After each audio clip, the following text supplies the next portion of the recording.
The clock was ticking now. We needed to find a deer if I was going to fill this tag and land another TV show. Man, it's all about getting TV if I gotta pay the mortgage. So we went up to some big farm ground. We knew there was a good concentration of does there. And what's gonna be around when there's a lot of does? You guessed it, the big buck. That's when we hooked back up with Mike, and he said on the other side of the field, he had spied a big buck, and it was bedded. Boy, he's buried in the grass, isn't he? It was a long haul. It was a big trek, and there was a lot of cactus and grass between us.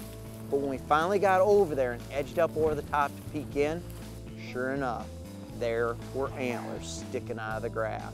That's all we could see, ears and antlers. Judging from the length of the tines and the width of the rack, we decided this buck was a shooter. There was no way I was gonna be able to shoot this buck prone. The grass was just too high. And that's an oddity in this part of the country. Backup plan. What did we go to? Shooting sticks. I pulled my shooting sticks out, set them up, slowly rolled up on my butt, and got ready for a rock solid shot. The buck, he had other things on his mind. He wasn't gonna get up. In fact, it started to look like we were in for a long, long wait. That's always a risky venture. Whenever you try to get a buck to stand up so you can get a clear shot, you may risk having him bolt and run off. I've been there before, trust me. In fact, if I can, I'd much rather shoot a bedded buck. If I can see the vitals, then at any time try to get a buck to stand up. First of all, we decided to howl like a coyote. I've tried that on many occasions. This buck was not having any of that. He just ignored the howls. Howling once again? Well, you guessed it, they were ignored. But then there was a flicker, a quick flicker, and I thought for sure the way the buck was stretching his neck, he was gonna get up. I gave the signal, told everyone to get ready, and that quickly that buck stood up. I did not wait. Oh, God! After the fact, we'd been there a long time, the cameraman looked over at me and said he wasn't sure if he got the kill shot.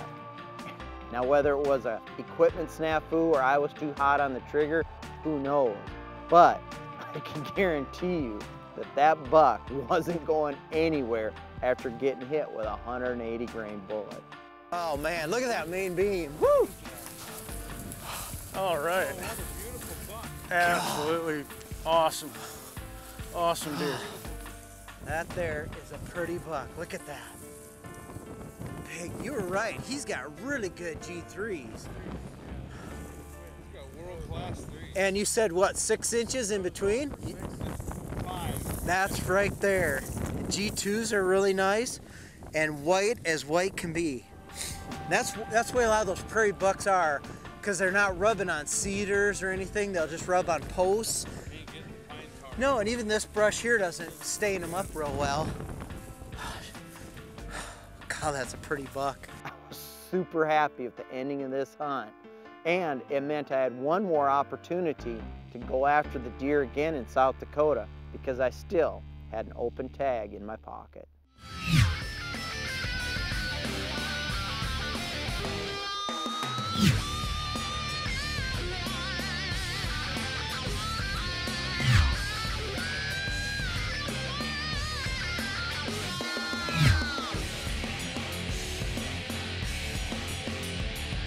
Yeah.